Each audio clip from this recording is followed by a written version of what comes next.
Buenas, les invitamos a los oyentes de Caracol que quieran ponerse en contacto con los programas, llamar al 268-6797, 268-6797 o escribir al email director@casadelahistoria.com, director@casadelahistoria.com o info@casadelahistoria, la página web, o las redes sociales o Twitter. Hoy vamos a empezar, ya entrando en materia, con la gran civilización de Siria.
Siria, la tierra de Cam. ¿Se acuerdan de Cam, Jafet y Sem, los hijos de Noé?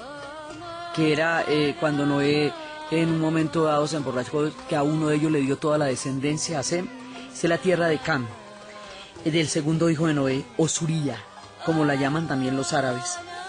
Esta tierra ha conocido el paso de 39 civilizaciones en más de 16.000 años de historia. La vez pasada estábamos viendo cómo pasaron por allá todos los grandes imperios, desde el asirio, desde el acadio, desde todas las civilizaciones, porque Siria queda estratégicamente en un lugar que comunica a todo el Medio Oriente. Nosotros hemos hablado muchas veces de cómo el Medio Oriente comunica a los tres continentes, de cómo cualquier paso que tenga que hacerse entre África, Europa o Asia, tiene que hacerse por esta región del Medio Oriente. Bueno, pues dentro del Medio Oriente, entre Mesopotamia y Palestina, queda Siria. Entonces todo lo que une los relatos bíblicos de Mesopotamia con el punto de llegada a Palestina es este bloque gigantesco de la región que es Siria. Ese punto geográfico de los sirios los hace partícipes en muchos casos y protagonistas directos en otros casos del influjo de las civilizaciones a lo largo, no de los siglos, de los milenios, porque la civilización de los sirios se cuenta en milenios. Entonces, todo el que pasó por la zona, pasó por Siria en alguna vez, en algún momento, en algún tiempo de su historia, y fue dejando un sedimento, una capa increíble de civilizaciones que se han ido aunando la una a la otra frente al tiempo y entre la historia. Siempre que yo hablo de los pueblos que tienen grandes raíces, hago la aclaración que a diferencia de nosotros, los latinoamericanos, cuya historia nos fue cortada por el imperio y por el genocidio español y es tan fragmentario nuestro recuerdo del mundo indígena, los pueblos que vienen del Medio Oriente tienen una continuidad histórica en su memoria actual, ininterrumpida.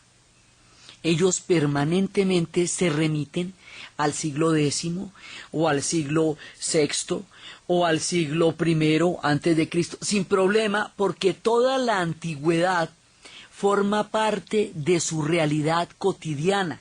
porque conviven con ruinas y fortificaciones que tienen más de 5.000 o 7.000 años, porque viven en ciudades como Damasco y Alepo, habitadas hace más de 8.000 años de manera ininterrumpida, porque nada en ellos ha roto el pasado con el presente, a pesar de que haya habido muchísimas formas abruptas en que unas civilizaciones se han impuesto sobre otras, nunca borran la anterior, la suman a la que viene.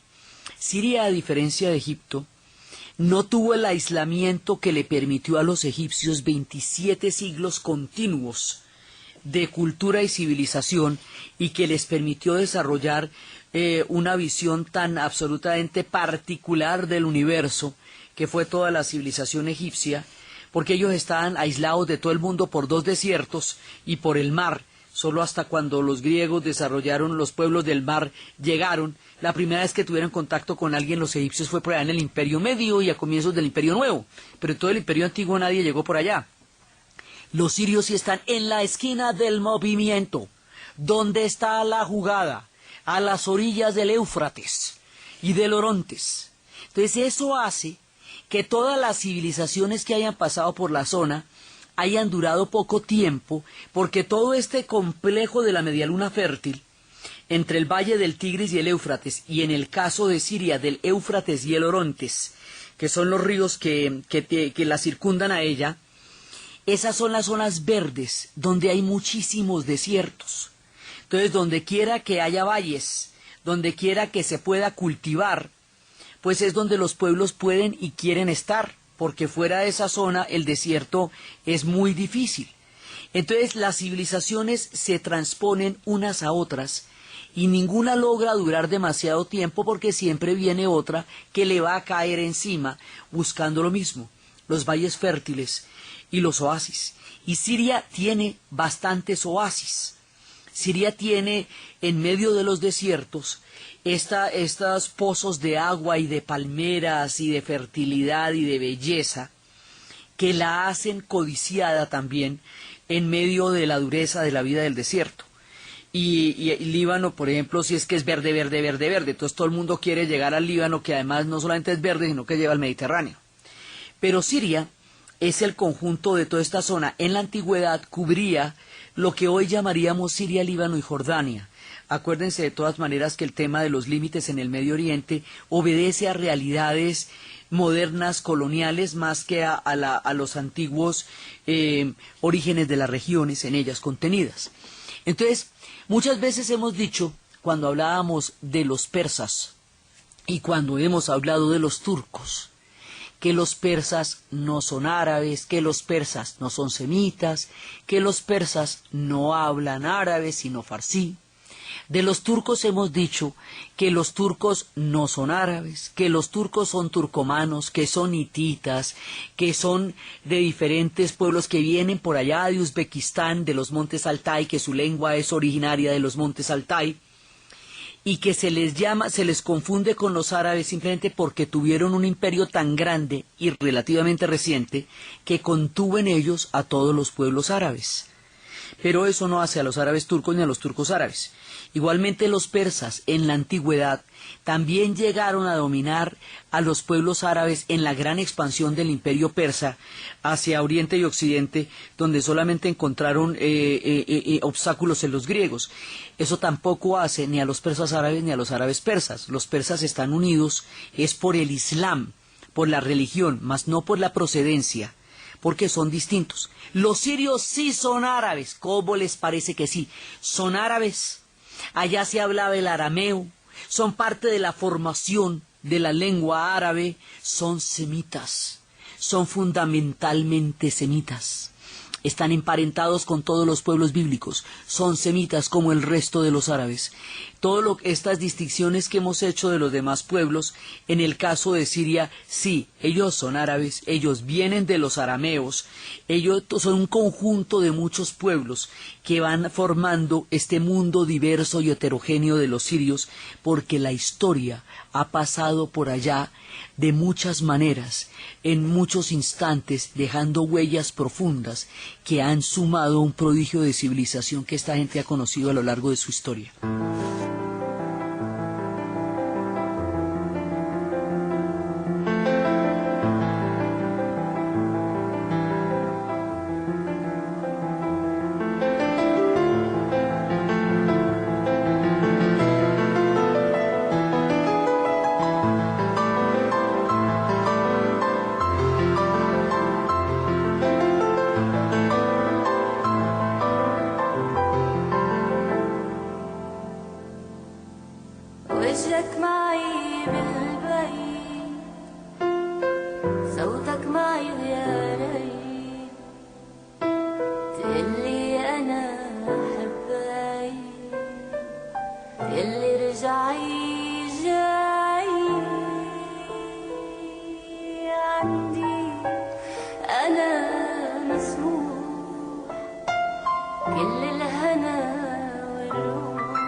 Hay en Siria grandes y antiguas ciudades como Mari, Ebla, Ugarit, ciudades de la época de Mesopotamia, de la época de los sumerios, de la época de los acadios.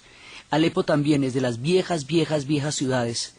Entonces, ellos están desde cuando las civilizaciones se están forjando, digamos, cuando decimos que tienen 16.000 años de historia, quiere decir que en esa zona también surgió la agricultura, que en esa zona surgió toda una nueva, los asentamientos agrícolas grandes e importantes desde tiempos muy remotos, en el año 9000 ellos ya conocían la agricultura.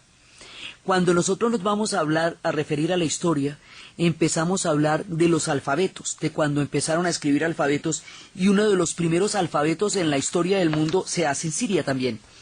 Los sirios son también generadores de alfabetos y ellos se llaman a sí mismos cunas de civilizaciones. Los alfabetos empiezan a desarrollarse más o menos en el año 3000 a.C. en Mesopotamia, y empiezan y también en el año 2500 en el Valle del Indo y hasta el 1500 en la China. Pero en la época de Mesopotamia esta gente empieza a desarrollar más o menos a la altura del año 2000 empiezan a desarrollar los primeros alfabetos sirios, es decir, alfabetos propios. Más allá de la escritura cuneiforme, que es la primera, también ellos van a desarrollar su propio alfabeto, y también los fenicios después lo harán, pero más adelante.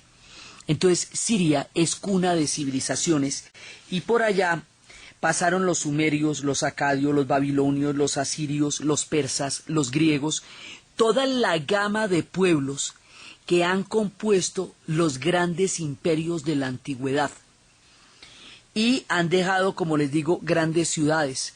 Entonces, todos estos pueblos se cruzaban en los caminos por Siria, y al cruzarse en los caminos por Siria, iban encontrando en su paso por Siria un punto en el que todas las civilizaciones se conectaban las unas con las otras.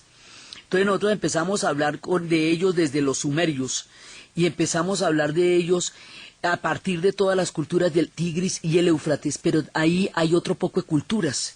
Ya en el segundo milenio van a convertirse en la capital de un imperio que se llaman los amoritas, que es como la cuna histórica de la civilización siria, sobre todo en la religión, porque es en esa época en que Mari, Ebla y Alepo son los centros más importantes, y también vienen otros imperios menos conocidos como los de Yamhat, que se establecen más o menos para el año 1780, y sigue siendo Alepo su ciudad principal. También van a llegar los asirios y van a fundar una capital allá, y también Hammurabi de Babilonia va a conquistar el reino, y Egipto y Babilonia se van a disputar la hegemonía de los sirios, y luego Egipto y los hititas van a conquistar diferentes zonas que fueron los que los hicieron después también el imperio de los asirios, y también los caldeos, y luego los persas. Entonces así va llegando todo el mundo, y van creando asentamientos prodigiosos, y de cada una de estas épocas datan las ciudades. Entonces, por ejemplo, Ebla, que es una de las importantes de allá, Ebla está mencionada entre ciudades del año 2250 antes de Cristo. Ahí se menciona a un soberano de Mesopotamia que la gobernó. Ahí se encontraron tablillas de arcilla en escritura cuneiforme que hablan de las relaciones entre los reinos, entre las ciudades de la zona, y de un poder muy importante que Ebla tuvo hacia el tercer milenio antes de Cristo, como uno de los centros comerciales importantísimos de la época. Allá también estuvo mandando Sargón, que era otro de los que alguna vez nombrábamos, y todo, pues claro, y la saquearon, y luego la volvieron a conquistar. Pero Ebla está, por ejemplo, en la misma época en que Tutmosis III estuvo haciendo el templo de Karnak en Luxor, ¿sí? Y también van a atravesarlo los egipcios, porque son contemporáneos de toda esa época, o sea, son pueblos que han estado desde el origen de los tiempos. Entonces, pues por lo tanto son contemporáneos de todos los imperios. Y Mari también es otra de las grandes importantes ciudades. Eso es de la época de los reyes acadios, y allí también se prosperaron culturas de gran calado alrededor del Éufrates. Entonces Siria tiene un lugar propio en la antigüedad y su lugar está en Mari, está en Ebla, está en Alepo, está en Ugarit, y su lugar está entre los acadios y los babilonios, y está en toda el flujo de civilizaciones del Éufrates, y los grandes pueblos de Dagán, y todas las ciudades rectangulares y todo eso. Entonces ellos están desde el principio de los tiempos. Y los amoritas van a ser un pueblo importante allá, y van a tener un imperio, pero también va a haber otro combo que se llama los nabateos. Y los nabateos van a ser la ciudad impresionante de Petra, que hoy queda en Jordania. Pero los nabateos también formaron parte del influjo de pueblos que estuvo trasegando las tierras de Siria. Acuérdense que estamos hablando de una época en que se conoce la región como la Gran Siria. Y esa Gran Siria, es importante también este concepto en el futuro, te va a tener unas implicaciones políticas muy fuertes, el hecho de que exista un imaginario antiguo de la Gran Siria. Y ese imaginario antiguo de la Gran Siria cubría lo que hoy es Líbano y Jordania. Todo eso era parte de la antigua región de Siria y ahí cubría toda esta zona. Entonces, por lo tanto, Petra y los nabateos también forman parte de esa época en la cual ellos estuvieron formando civilizaciones muy antiguas. Esto desde la antigüedad, ¿no? Ya cuando uno se mete después con el Islam, pues la cosa se hace mucho más compleja, porque el Islam, ellos no son ni siquiera influencias, sino directamente protagonistas del Islam. Entonces es en estas épocas donde aparecen las grandes ciudades que hoy siguen siendo orgullo, digamos, del tiempo de Siria. En cada una, y esto lo vamos a ver muchísimo, en cada una de las etapas de la historia de la humanidad, Siria ha sido o parte, o centro, o protagonista, u origen. Entonces, este recorrido nos va a llevar por todos lados, porque es que también en las cruzadas, también en el cristianismo, también en el islam, también en el panarabismo, o sea, en todas las tendencias que la humanidad ha ensayado, los sirios han estado ahí, son testigos del paso de todos los tiempos y tienen huellas de cada una de estas cosas. Por la cantidad de huellas que tienen, es que buena parte del país es patrimonio histórico de la humanidad y patrimonio de la UNESCO, lo que hace muchísimo más complicado, delicado y doloroso la situación en la que están ahorita, porque ellos tienen Mari, Ebla, Palmira, todos esos son patrimonios. El crack de los caballeros son patrimonio. Apamea, todas las, digamos, las grandes huellas de distintas épocas, Bosra, que es el Imperio Romano de Oriente, son patrimonio de la humanidad en este momento en Siria. Todos estos patrimonios ahorita están en una situación que nosotros no podemos llegar a conocer en el instante actual. Pero ahí están las huellas del pasado en el presente de Siria, porque tiene mucho del caudal de todo lo que nosotros llamamos historia y civilización. Entonces, ahí es cuando les digo que estaba la ciudad de Palmira.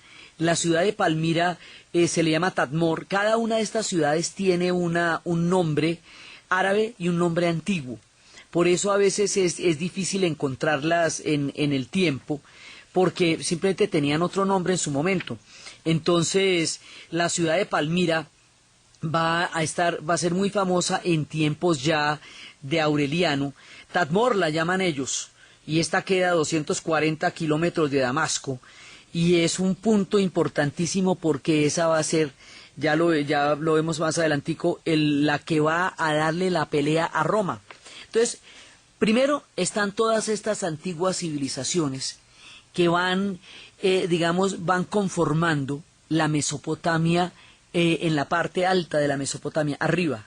La parte sur es la de los sumerios, que son las referencias más populares, más conocidas que tenemos de esas civilizaciones, pero es que al mismo tiempo van subiendo, van atravesando la Siria, van fundando ciudades y van encontrando ciudades en Siria mientras van pasando en contacto, ya sea con Anatolia o ya sea con Palestina. Ese cruce de caminos es Siria, y por lo tanto el tiempo los acompaña desde que el tiempo de los humanos se inventó en la conciencia escrita de la historia. Aquí pasamos a una pausa.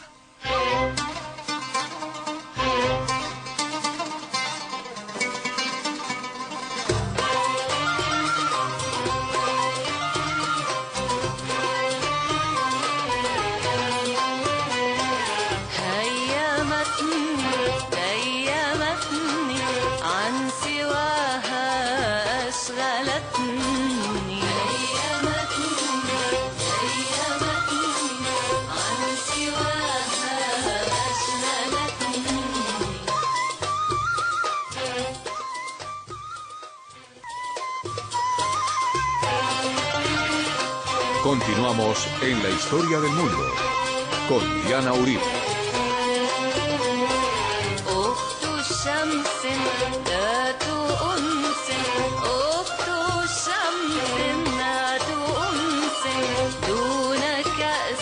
Siria, entonces, forma parte de la remota antigüedad y de la reciente antigüedad, digamos, porque la antigüedad tiene muchas etapas, muchas diferencias. Entonces, de la primera parte, pues ellos eran parte de eso, o sea, de los sumerios, de los acadios, de los asirios, de los caldeos. Más adelante van a llegar los persas allá y van a formar parte del imperio persa, y ahí es cuando les digo que se da la confusión, porque el imperio persa fue tan grande, como lo vimos cuando estábamos en la serie de Irán, que llegaba hasta las ciudades griegas. Entonces, pues en ese momento fueron parte del imperio persa. Pero el imperio persa, acuérdese que el que lo va a derrotar, por lo menos en todo ese pedazo, es Alejandro Magno. Alejandro Magno también va a caminar por las calles y por los poblados de Siria en su camino hacia Persia, porque Siria formaba parte del imperio persa en un momento dado de su historia. Entonces aparece un lugar increíble que queda en la mitad de la nada, que se llama Apamea. Y Apamea es una calle como de unos 5 kilómetros, y por ahí pasó Alejandro. Y por ahí caminaron los persas. Y por ahí caminaron los romanos, y fue una escuela neoplatónica. Y también son territorios que han estado atravesados por las historias bíblicas, por las historias de los pueblos hebreos. Porque además hay esas columnas aserradas que dan la sensación de movimiento con los carruajes tirados por caballos, son columnas salomónicas. Es como se llaman en arquitectura. Entonces, aquí se cruzan todos los caminos. Alejandro también estuvo por allá.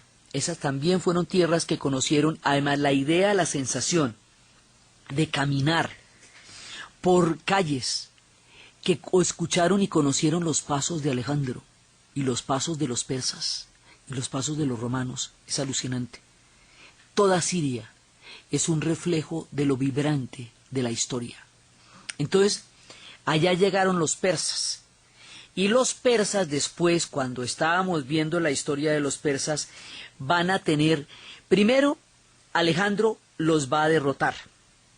Y después de que Alejandro los derrote, acuérdense ustedes que Alejandro tenía como parceros, como compadres, como parches, a los mismos compañeros de guardería que luego fueron sus generales.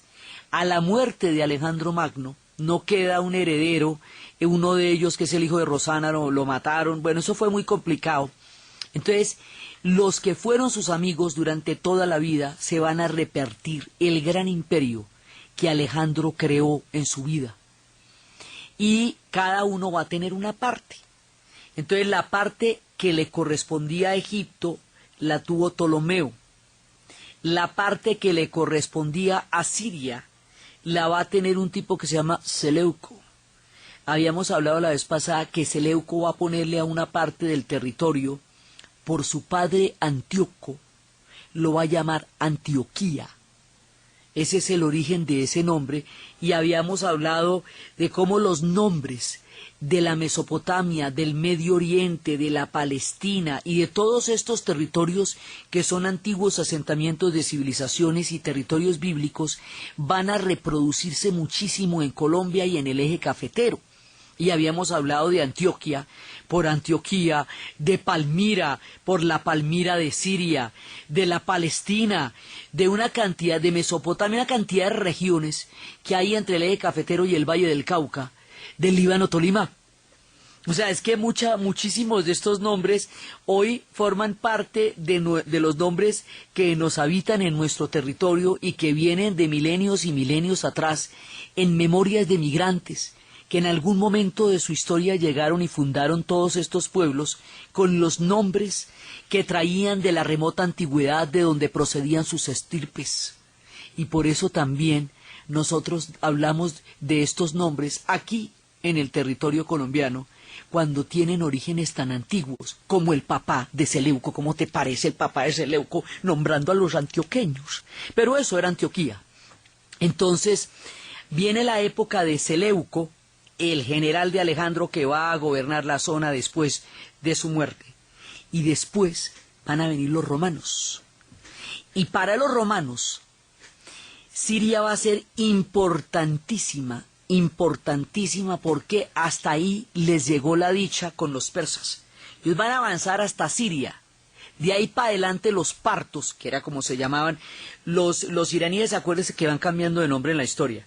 Cuando estaban enfrentados a los griegos se llamaban medas, cuando están enfrentados a los romanos se llaman partos. La época en que los romanos y los partos se dieron por la cabeza durante siglos era en Siria. Ahí era el borde, la gotera, hasta donde avanzaron los romanos.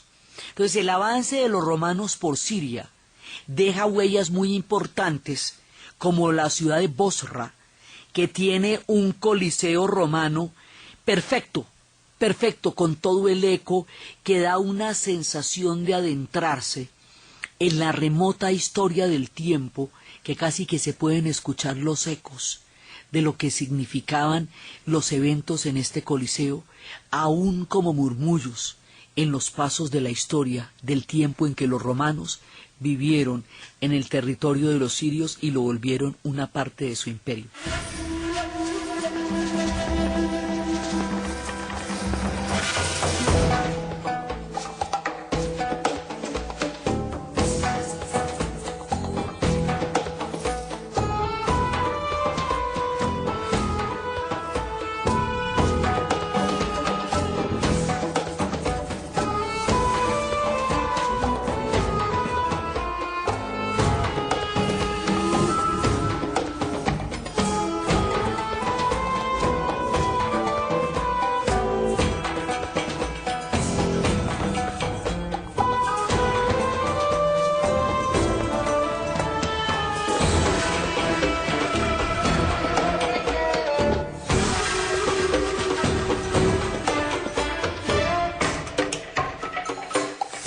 Y es en tiempo de los romanos que va a suceder una historia de la que hablamos la vez pasada, que era la historia de la reina Zenobia. La ciudad de Palmira, hoy hay una ciudad así en el Valle del Cauca, la Palmira señorial, sí, palmireña, se llamaba Tadbor. En las referencias bíblicas que hay, en la Biblia se le menciona desde los tiempos de Salomón, que estaba haciendo construcciones en la zona. Se habla de reinos caravaneros, de un reino caravanero de los nabateos que llegó hasta Damasco, y Palmira quedó comunicada con las principales rutas de las caravanas y con las ciudades de Dora Europa y todo eso, y en esa época fueron desarrollándose cerca de todas estas zonas. Cuando llegan los romanos, Palmira se va a convertir en una de las ciudades más ricas y más lujosas de Siria. Va a tener un esplendor impresionante.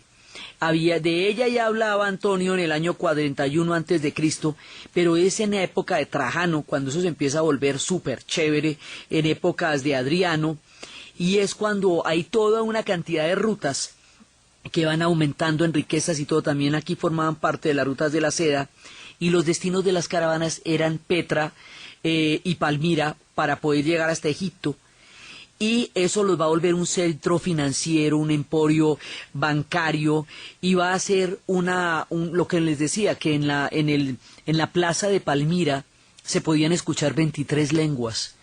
más de 23 lenguas en un día de mercado.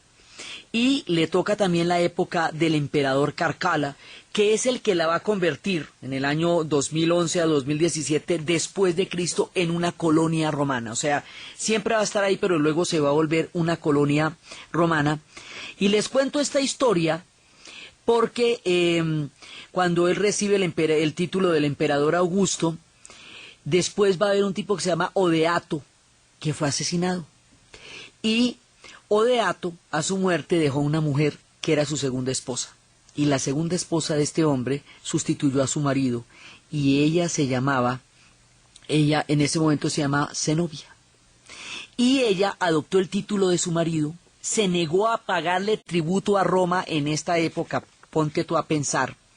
Fue educada en la cultura griega, trajo los intelectuales más famosos a su corte, llegó a crear un mundo, digamos, poderoso, y estaba muy unida a los egipcios comercial y políticamente hablando, y además tenía profundo conocimiento de la literatura egipcia, y era fan de Cleopatra, pero fan de Cleopatra, que siempre la inspiraba. Entonces, Aureliano le declaró la guerra a Zenobia. Hay una cosa muy importante: los romanos no permiten desobediencias ni rebeliones. En eso son durísimos, siempre lo fueron, con todos los pueblos que sometieron, desde los celtas hasta los pueblos de Israel, pasando por los nabateos. Ellos fueron muy duros. Y Zenobia era una reina tan importante, tan propia, tan tremenda, que se sentía tan autónoma en su tierra y en su reino, a pesar de que esto era provincia de Roma. Ella, por el mismo linaje romano, se sentía parte de ese linaje de Odoato, que se declaraba con el título de Augusto, y ella se llamaba Augusta también por el título de Odoato, y no le daba tributo a Roma. No darle tributo a Roma, grave, grave. Entonces Aureliano le declara la guerra a ella y va a llevar a cabo batallas en Antioquía y en Emesa. Emesa, hoy día, es la ciudad de Homs, y la ciudad de Homs fue donde empezó la rebelión, que hoy, digamos, una de las ciudades más duramente castigadas por la guerra en este momento es Homs. Pues es como donde se ha vivido con mayor horror todo esto. Esa ciudad en la antigüedad se llamaba Emesa, y ahí fue una de las batallas. Entonces, ya en esa ciudad, Aureliano logra una victoria contra el ejército de Zenobia, y entonces se tiene que retirar y le pide la rendición a Zenobia. Y se la pide de la siguiente manera: Aureliano, emperador del mundo romano y reconquistador de Orontes, a Zenobia y a sus aliados, tendríais que haber hecho espontáneamente lo que yo os ordeno por escrito. Os impongo la rendición, perdonándoos la vida, de ahí es donde los españoles tienen el dicho del perdonavidas, a condición de que tú, Zenobia, aceptes vivir con tus hijos donde yo te lo ordene, de acuerdo con el parecer del Senado. Entregad el Senado romano a las gemas, la plata, entregad al Senado romano las gemas, la plata, el oro, las sedas, los caballos y los camellos que poseéis. Los habitantes de Palmira conservarán sus derechos. Zenobia, que no estaba pintada en ninguna pared, contestó lo siguiente: Zenobia, reina del Oriente, a Aureliano Augusto, jamás nadie ha osado hacerme las propuestas que tú me has enviado por escrito. En la guerra, lo que se quiere obtener hay que ganarlo con el valor. ¿Me exige la rendición? Como si no supieras que la reina Cleopatra prefirió morir antes de vivir humillada. No me falta ciertamente la ayuda de los persas, que ya se acercan. Los sarracenos y los armenios están de nuestra parte. Los bandoleros sirios ya han derrotado a tu ejército. ¿Qué ocurriría, Aureliano, si a ti se te unen todos los esfuerzos que estaban esperándote por todas partes? Tendrías que deponer la arrogancia y exigir que ahora demuestras al exigir mi rendición, como si ya hubieras vencido en toda regla. O sea, usted todavía no me ha derrotado, no me puede montar semejante película de arrogancia, porque pues para arrogante yo. La cosa siguió y finalmente compraron algunas de las tribus del desierto, dividieron a otras, y ya un momento en que derrotaron a Zenobia, y ella salió a buscar ayuda, pero los romanos la detuvieron a las orillas del Éufrates, y Aureliano llegó a Emesa, y ahí en Emesa empezó el proceso en contra de Zenobia y de sus consejeros, y la reina ya no pudo, y entonces fueron a condenar, ella condenó a algunos de sus consejeros a muerte porque los consideraba responsables de la derrota, y pasó lo terrible. Zenobia y su hijo fueron exhibidos en Roma en un desfile triunfal, atados a un carro de cadenas de oro, que era lo que ella realmente no quería que le pasara. Entonces el sueño de Odeato y de la reina Zenobia, que le dieron al Imperio Romano sopa y seco durante un buen tiempo, termina con este humillante episodio en donde la reina Zenobia es indignada, atada a cadenas de oro, exhibida como un animal de presa en las calles de Roma. Por eso le digo que los romanos eran bastante rudos y bastante crueles con todos aquellos que se oponían. O sea, era cada uno que se les iba oponiendo, lo que les contaba la vez pasada del viejito rey druida, que lo llevaron enjaulado por las calles de Roma. O sea, no consideraban el honor de aquel que no se plegaba a las órdenes de Roma. Y Zenobia cometió, digamos, la osadía de haberse opuesto a la orden de los romanos, y por eso la humillaron de esta manera. Allá está Palmira, todos los tributos a la reina Zenobia, el reconocimiento histórico, las historias de los nabateos y de los amoritas se ven en Siria, la tierra de la reina Zenobia. Palmira es un oasis grande, grande, grande. Las ruinas de Palmira son gigantescas. Están las columnas, dispuesta la plaza como era en tiempo de mercado, la cantidad de lugares donde estaban las estatuas, los pedestales. Hoy por hoy, pues esto ha sido zona hotelera y turística durante mucho tiempo, un hotel.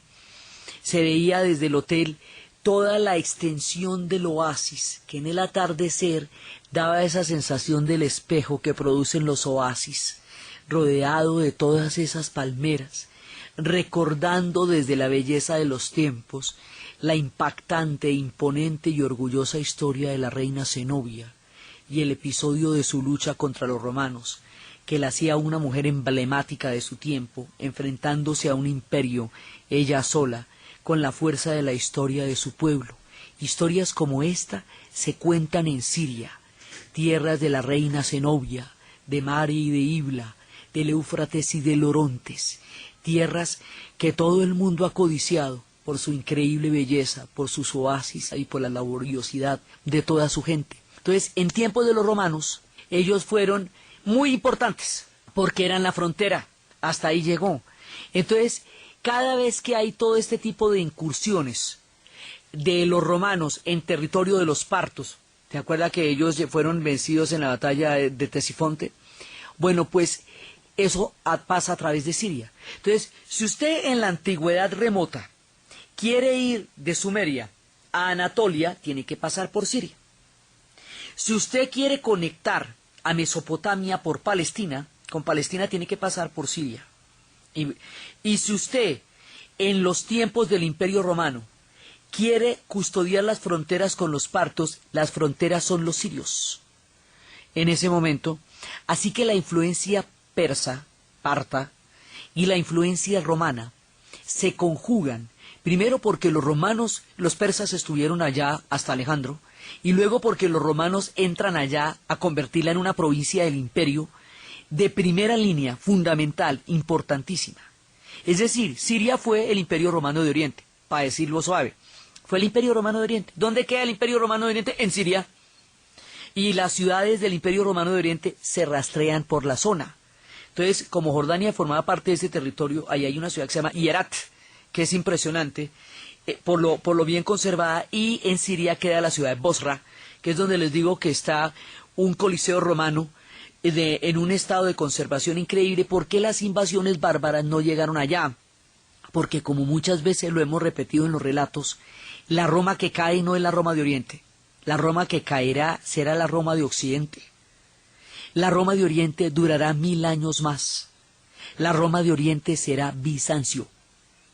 Y esa Roma de Oriente, que es Bizancio, va a dejar también huellas profundas en Siria, y va a ser la razón por la cual Siria va a ser también un punto importantísimo en la historia del cristianismo, y también en los territorios bíblicos.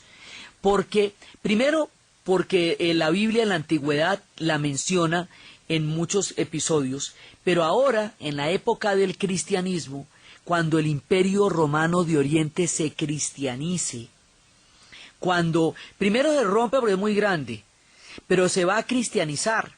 Entonces toda esa zona del cristianismo del Imperio Romano de Oriente corresponde a Anatolia, lo que hoy es Turquía, que es propiamente Bizancio, pero también corresponde a Siria, porque Siria era parte del Imperio Romano de Oriente. Entonces por eso es que les digo que la antigüedad fluye por los campos y las calles de Siria con una naturalidad increíble, simplemente porque son muy antiguos, están desde el principio de los tiempos. Entonces, en épocas del cristianismo, aquí va a haber momentos muy importantes. Por ejemplo, San Simeón, uno lo ve cuando él estuvo allá, cuando el cristianismo apenas se estaba formando. El cristianismo nosotros lo identificamos con la ciudad de Roma en la bota itálica, porque fue su centro, pero el cristianismo va a nacer en el territorio de Israel, o sea, en el territorio de Jesús estaba en Judea y en Samaria, y eso era parte de la zona de esta gran Siria de la que estamos hablando. Entonces, al interior de ella, en la zona digamos, de Israel y de la Palestina, donde va a surgir el cristianismo. Por lo tanto, las primeras influencias cristianas van a formarse allá y van a tenerse allá. La presencia de los cristianos en Siria es originaria, primigenia, es parte de la composición misma de este suelo, y eso es muy importante para la formación del espectro religioso de los sirios y la manera como llegan los cristianos allá, y lo que significa eso, y la antigüedad del cristianismo en Siria, es lo que vamos a ver junto con todo el mosaico de pueblos y de civilizaciones en nuestro siguiente programa. Entonces, desde los espacios del crisol impresionante de las civilizaciones, del cruce de los caminos, de los días de mercado en Palmira, de la soberbia y de la exquisitez de la reina Zenobia, de la implacable conducta de Roma con aquellos que la desafiaron, y de Siria, como en el río del tiempo, contando a través de su territorio el paso de todos los testigos de las civilizaciones en la historia humana, en la narración de Ana Uribe, en la producción Jessy Rodríguez, y para ustedes, feliz fin de semana. Historia del mundo. Diana Uribe. Historia de Siria. Derechos reservados Caracol Radio. Solo para uso educativo. Editado por Itzo Easy.